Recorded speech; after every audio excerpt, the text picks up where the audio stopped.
bunch of players have mentioned how much simpler the defense is, and that's one of the reasons they're playing faster. How much simpler is it?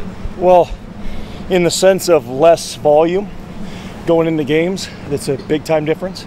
Because I've always just believed it's not about how much you do, it's about what you do and how well you do it. So making sure our guys know our keys, know our reads. We practice all their plays to everything we do so we can go out and play fast. Where did you get that philosophy? As a player, or was there a couple of... No, it definitely my father, and then as a player, and just kind of my coaching experience, different stops. Just I've been with teams that had smaller packages, some that had larger, and just kind of got a feel for when it was a little tighter, a little smaller, guys played a little bit faster. 5 turnovers on Saturday is, that's a pretty impressive mark. What did you see on the film, and what were kind of your takeaways from what you were able to accomplish in that department?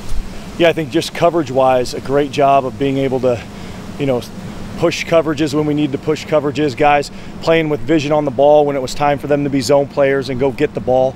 Saw a lot of good pictures of that. And then pass rush. I think the quarterback was hit quite a bit, or the pocket was being pushed into his lap, which created missed throws, and so we need to just keep that up. Yeah.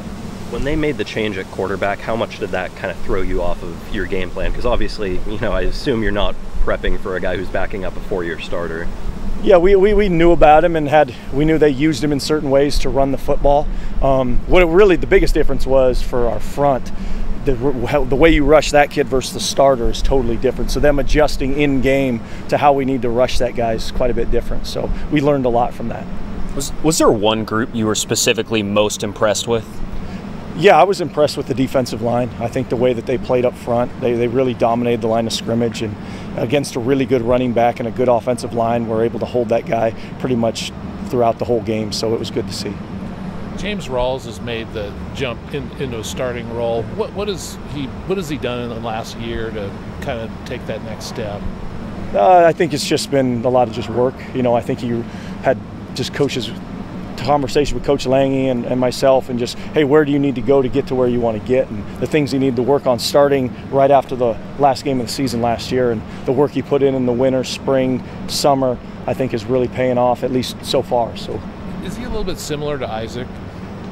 Just because he's not a big guy at all. Yeah, a little bit. I mean, he's an athletic, twitchy guy. He's a little bit bigger than Isaac, but yeah, he uses athleticism and does a good job, and I think kind of how we're playing fits to his traits.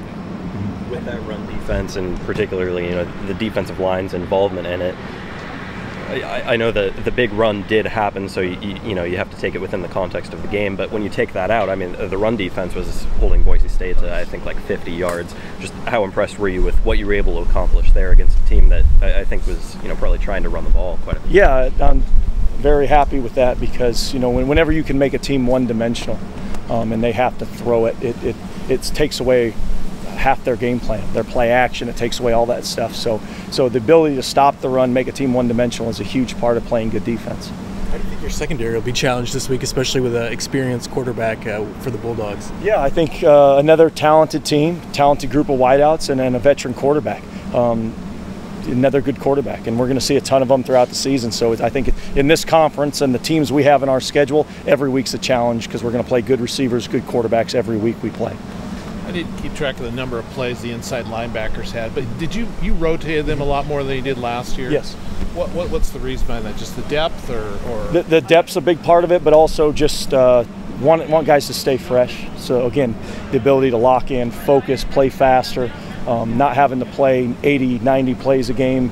You can break that down, and we kind of just looked at, if you can just take 12 plays off a guy like Omar per game, that's about 2 games when the season's over. So you talk about his body, his wear down, the ability to keep him fresh week to week. That's a huge thing.